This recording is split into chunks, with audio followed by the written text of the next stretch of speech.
Hi there and welcome to another video. I'm so glad you're here, and today I want to show you how to make these two very special cards.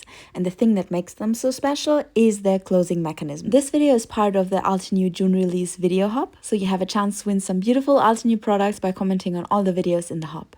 I'll link them all in the video description for you. Altenew is known for their beautiful floral designs, and the June release did not disappoint on that front. I especially want to highlight these two sets for you today. The Prairie Rose and the Bellflower Bliss layering die sets. They are both designed after the keyhole system. And as with all their layering die sets, you have a layering guide at the back, which not only shows you exactly how to layer your dies, but also suggests some colors of ink and cardstock for you to use. And I'm always really grateful for these suggestions, especially if I use a set for the first time. The Bellflower Bliss die set is one of those die sets where you get the most of the keyhole system. There are 6 different keyholes in this, effectively turning this into a crafty puzzle. I think this would actually be a really fun activity to do with your kids, letting them find all the matching keyholes for the right heads. And in the end, you don't just have a finished puzzle, but a beautiful paper flower that can be further used to decorate any craft project. And again, you also have a layering guide on the back, along with the color suggestions. To die cut both of these sets, I decided on an all-white cardstock for the Prairie Rose set that I will ink up later. At least that's what I thought I would do, but I actually changed my mind halfway through. But we'll get to that. For the Bellflower Bliss die set, I went through my huge stash of scrap paper. As I said, for a first-time use, I always try to be as close to the suggestions as possible, just to get a better feel of the die set, and later on I can experiment further. Unfortunately, I only had a really small piece of this light purple paper left, so I also pulled out this light purple paper as a backup, which is not quite the same shade of purple, but I'll make it work in case I run out of the first one. But I actually have a little trick to save on paper, which I'm gonna show you now. Take this part of the die set, for example. It cuts 3 different pieces, but only one of them is supposed to be yellow. So instead of cutting all 3 of them and discarding 2 of them later, I'm placing it on my yellow cardstock in a way that only covers the piece I actually need in yellow. Of course, this is obsolete if you cut it all from white cardstock and then ink it up later. But since I decided to go with colored cardstock, this is the best option to save me some paper. And a little bit of washi tape helps me to secure each piece in its place. This is what it looks like from the other side, and you can see all the pieces that are supposed to be purple are hanging over the edges. So only the pollen pieces that are supposed to be yellow are cut. I also used this technique with the purple parts, so the small piece I had left of the light purple paper was actually enough. I also cut 2 of the stems because the paper I chose for this is actually very light and I wanted it to be more stable. So now I'm just gluing both of these stems on top of each other, making the stem thicker and hopefully also more stable. I mean, I could have chosen a heavier weight cardstock for this, but I really like this color and it only came in a lighter weight cardstock. So I just glued those 2 together and it worked out fine anyway. And I think if I have to, I'd always compromise on paper weight than on color. Besides, I think it's way easier to adjust on weight or stability than on color, isn't it?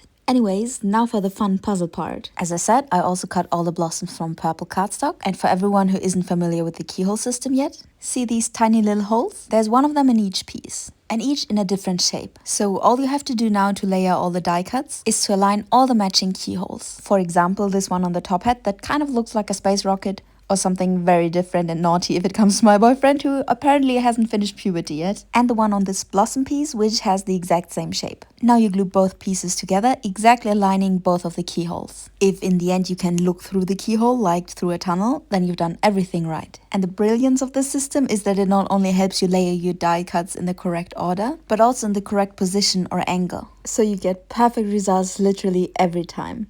And all you have to do now is continue with all the other pieces and you're good to go. If you remember the May release, there was one die set in there, the Lily of the Valley, which is very similar to this one. But if I'm not mistaken, it had even more keyholes. So if you're up for a keyhole challenge, then you should definitely check out this one as well. And once all the keyholes are aligned, you might wonder how to cover up the holes. But don't worry, the last piece in each set with the keyhole system is designed to cover up the holes. In this one, it's all the pieces that I cut in the light purple. And each of these pieces only fits one specific blossom, so it's almost impossible to glue it on top of the wrong piece. And if you finish distributing all the light purple pieces, you're almost finished. But notice there are 2 more keyhole heads left. I almost forgot these. But of course, they are also there for a purpose. They're designed to hold these little flower or bluebell buds. And now look at this bluebell flower. Isn't it just perfect? I think it's absolutely gorgeous. Honestly, you could just take it like this, glue it on top of a white plain card base, add a sentiment, and you'd already have a beautiful card. But as I said, I want to show you some special closing mechanism cards. Plus I also have the Prairie Rose die set to tend to. which I also already said that I wanted to cut in all white, but I changed my mind, so I only cut the flower petals in white and the leaves and the flower centers in colored cardstock. The set lets you create 3 different prairie roses. All the petals you need to create one blossom are cut from one die. So if you keep them as they are cut, you'll save yourself a lot of sorting later. But I was stupid and mixed them all up, so I had to manually sort them by keyhole shape afterwards. But as I said, you'll save yourself all that sorting if you keep all the petals as they are cut. One thing I like to do before I start inking up my petals is to roughly layer them in the right order, so I will see what the blossoms will look like in the end. It just helps me visualize where the ink will be visible later. After that, I just disassemble all the flowers again, so they're ready to be inked up. To do so, I'm using my Altenew mini blending brushes. This month's release also came with a brush stand, which comes in really handy for storing your brushes. Granted, I don't have that many yet, but the stand is still useful to store the ones that I have. And I think you can even get little round stickers of all the ink colors they have, so you can already see from the top which brush to use for which color. But since I don't have that many yet, I can still remember which one is which. For my prairie roses, I'm using magenta pink to ink up the edges. Especially for tiny die cuts like these petals, I like to brush off the first stroke of ink on my underlay, just to be sure to not add an excess of ink on my die cuts. And usually I like to go from the center to the tip of the petals, but with these prairie roses, I'm doing it the other way around. I want the outer edges of my petals to be in a darker pink that fades out towards the center. And while I'm doing this with each individual petal, I want to tell you about my Altenew birthday surprise. It came absolutely unexpected and it made me just so happy. I spent my whole birthday at my family's place and I was cooking them a 4-course dinner, so I was really exhausted when I came back home, and it was already very dark and very late, and I came home and there was this huge bouquet of flowers right at my doorstep. I think I have never gotten one that big. Okay, wait, I made a story about this over on Instagram and I think I still have the video, so I will edit it in here. I'm just coming home to this.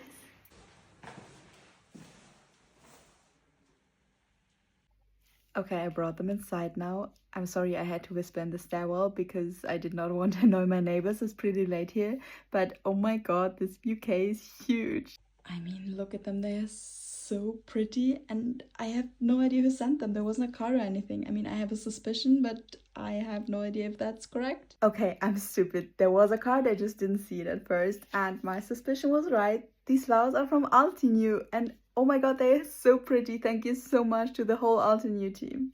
I'm still so grateful to this completely unexpected beautiful gift, and they made my living room smell amazing for a whole week. I just think my boyfriend was a little bit sad about them because he also gave me flowers, but they were nowhere near this huge bouquet. But of course, I loved his just as much. I have never had this many flowers before. It was so cool. Okay, but now back to the paper flowers. Before I put my brushes back in the stand, I make sure to brush off all the excess of ink. Next, I'm going to use my yellow brush because I want the flower centers to be in a light yellow. Partly because this is suggested on the back of the die set, but also because I recently saw a whole bunch of prairie roses which looked exactly like this. And I want my paper prairie roses as pretty as the real ones. So I'm inking up all the petal centers with this butternut yellow, blending it into the pink from the edges. Which turned out quite easy because I already faded out the pink towards the center, so these two light colors blended easily. And I did this with each and every petal, so I'm gonna speed this up a little bit for you.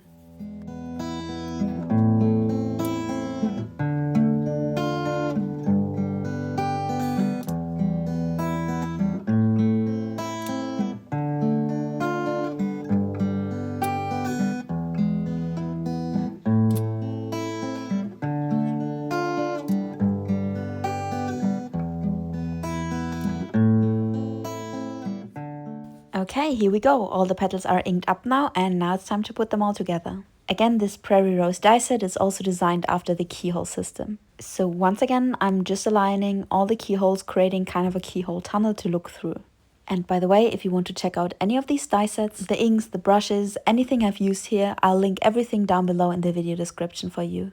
You'll also find all the links to the other videos in the Altenew Video Hop there, so you just can hop from one video to the next, getting all the inspiration you need for this new Altenew release. Altenew has gathered so many amazing creators and designers for these hops, and I'm always just speechless by all the beautiful cards people come up with, so it's definitely worth hopping through. Okay, my first prairie rose is almost finished.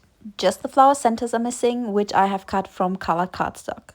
The pollen pieces cut from yellow cardstock come first, and both of these pieces have a keyhole on them, so you'll have no problem aligning them. Next are the center buds, which I cut from a light green cardstock and that are also meant to cover up the keyholes. Told you there was a cover-up piece in every die set. So this is my first finished prairie rose, and I think it already looks absolutely gorgeous, but I just want it to be a little more lifelike. And to achieve that, I have a little bit of a trick for you, or a hack, whatever you want to call it. Just grab a needle or like a thin pen, anything that's long and thin really. And then you just put it on top of your petal and you place your thumb beneath the petal, and then you gently roll the petal along your thin object. This way you can curl up the individual petals, making the whole rose look a lot more lifelike and realistic. I really love to do this on paper flowers for cards that I want to hand over directly. But if you plan on mailing your card, then you just better stick to the flat version of the flowers because it will smush in the envelope. So while crafting, you should always keep in mind how you're gonna deliver the card. I mean, I don't really know whom I give this card to yet, but 90% of the cards I hand out directly anyway, so I think I'll be fine. Okay, my second flower is also finished, so I'm going in for the third one, and I'm just repeating what I did with the first two ones. So I'm just stacking up the keyholes, add in the flower centers, and then cover it up with these little green buds. And last but not least, I'm also gonna curl up the petals of this flower as well. Easy peasy. Oh, and the set also cuts out a little prairie rose bud that you can see to the upper right of my hand there, which I always seem to forget about. I forgot about it while inking up the petals, so I had to do it off camera. And I forgot about it while I was putting together the petals. And I actually even forgot about it when I put the card together, but that's something for later. And I still wanted to show it to you because I think it's really cute and a nice addition to the set. Anyway, all my flower decorations are finished now, so I can start with the card bases. So I'm starting out with a simple A4 sheet of cardstock, which I just cut in half to create two DIN A5 card bases. I know in the US you have a different norm of paper sizes, which I'm utterly unfamiliar with. I'm very sorry about that. But I just think the DIN A system is just so brilliant, and I'm gonna tell you why. So if you cut a DIN A sheet in half, no matter which size, you'll always end up with a sheet with the exact same proportions as the paper you started with. So for example, here I started with a DIN A4 sheet of cardstock. I cut it in half and ended up with two DIN A5 sheets of cardstock, which have the same proportions in length and width as the DIN A4 sheet. And now I'm folding the DIN A5 sheet in half, which gives me a DIN A6 card base, which again has the same proportions as the DIN A5 sheet when it's opened. Okay, enough with nerding about the DIN A system.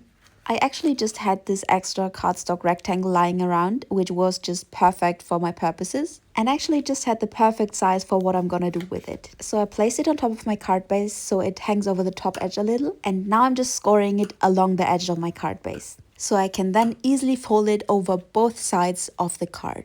This way I have easily created a glue tab without measuring anything. Now you can just leave your flap just like that, but I really like rounded corners, so I'm gonna round the corners of my flap.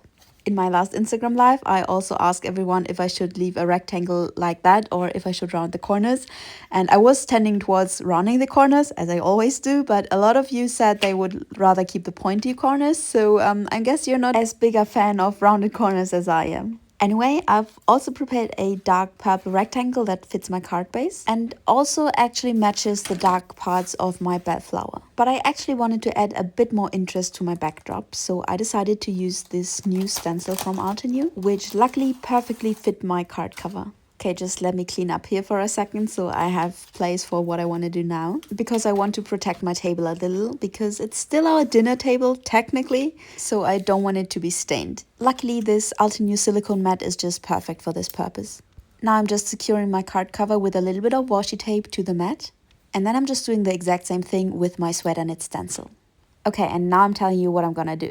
Because rather than using just regular ink to ink up the stencil, I'm going in with shimmer relief paste. If you haven't tried this technique yet, I totally recommend it. It's so fun to do and it gives just amazing results. Altenew has a large range of different colored pastes and I'm using the rose gold version here. It's my all-time favorite. To distribute it, you just need a spatula or something similar and swirl it around in the paste for a little bit. Okay, busted, you don't have to do this, but I just love doing this because I just love the sound. So satisfying, right? Okay, anyway. Add a bit of paste to the backside of your spatula and then distribute it all over the stencil, just like you would with soft margarine on a sandwich. This is also really satisfying to do. I told you it's a really fun technique. Your goal is obviously to just cover up all the open spaces of the stencil. But by varying the thickness in which you apply the paste, you also determine how high the pattern will be raised above the paper. So if you want it more pronounced, you just apply more paste. If you like to keep it more flat, you can just scratch off any excess paste you might have. which is basically what you can see me do here. All the open spaces are covered in paste, and now I'm just bringing the paste to the level of the stencil.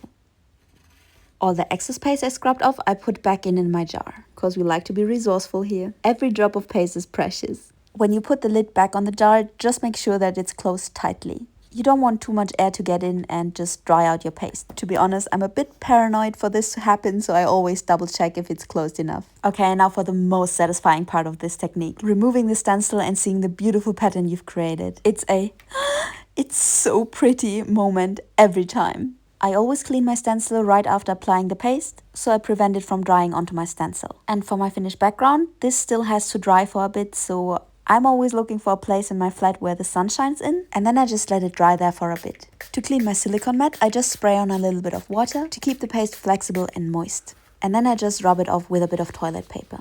Works just like a charm.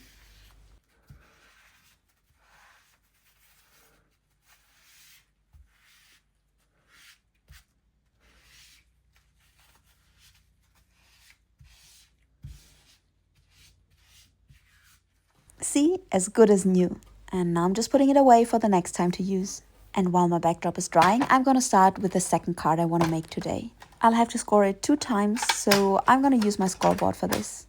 So basically what I'm gonna do is create a gatefold card, but an asymmetrical one. So usually the side flaps you open up to open the card, they meet in the center, right? But I want the position where those 2 flaps meet be off center, while still keeping the closed size of the card a regular din A6.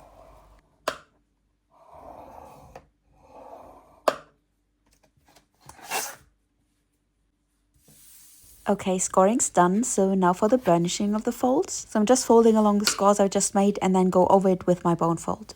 And I'm doing this with both of the scores I've just made. And you can already see one of the flaps is way bigger than the other one, which is exactly what I wanted. So here's a little close-up for you of the card base so you can see how off-center the meeting point is. For the background of the card, I'm again using the sweater knit stencil. But this time I'm just using regular ink, and to keep my stencil as well as my card base in place, I'm going to use the sticky mat in my stamp wheel. I want to decorate this card with my prairie roses, so I'm going in with the same ink that I used for these paper flowers, which was the magenta pink. And to apply the ink, I'm again using my mini blending brush here. I'm gonna speed this up for you a little again, but basically what I'm doing is apply a lot of ink towards the end of the flap and letting it fade out towards the center of the card, which I think gives a really cool, messy, chic effect. And since this ink dries immediately, other than the paste, I can proceed with this card further right away. So as you can see, the flaps of the card stay open all the time. You can't get them to keep flat no matter how often you burnish your fold. And I can't really use a banderole because they would squish my 3D flowers. So what I'm gonna do is stick this little paper circle to the backside of the smaller of the 2 flaps. And if you want to recreate this closing mechanism, I suggest trying a really strong glue. You don't want your circle to come off when you open the card. So once your circle sticks, mark its outline onto the bigger of the flaps. Just use a pencil for this so you can erase it later. You just want it there temporarily so you know where to set your cut. Because next you'll have to use your craft knife to cut a slim slot, exactly where the circle meets the bigger half. The slot should be wide enough so you can easily slide in the circle later. So here you see the slot that I cut. It's really just a tiny slim slot. And now to keep the card closed, just insert the circle into the slot. It will keep your card closed and is a nice alternative to a banderole, I think. And don't worry, in the closed card you'll neither be able to see the slot nor the circle, because you can cover it up with any embellishment you like. In my case, the prairie roses, which I'm now gluing onto the slimmer of the 2 flaps. And I'm positioning the biggest one to cover up the closing mechanism. When gluing down your embellishments, always keep in mind to just put glue on the side that's directly on the smaller flap. You don't want it to stick to the larger flap as well, because that will keep your card closed for good. And we don't want that, right? And now that the mechanism is covered up, I can glue down the other prairie roses as I please.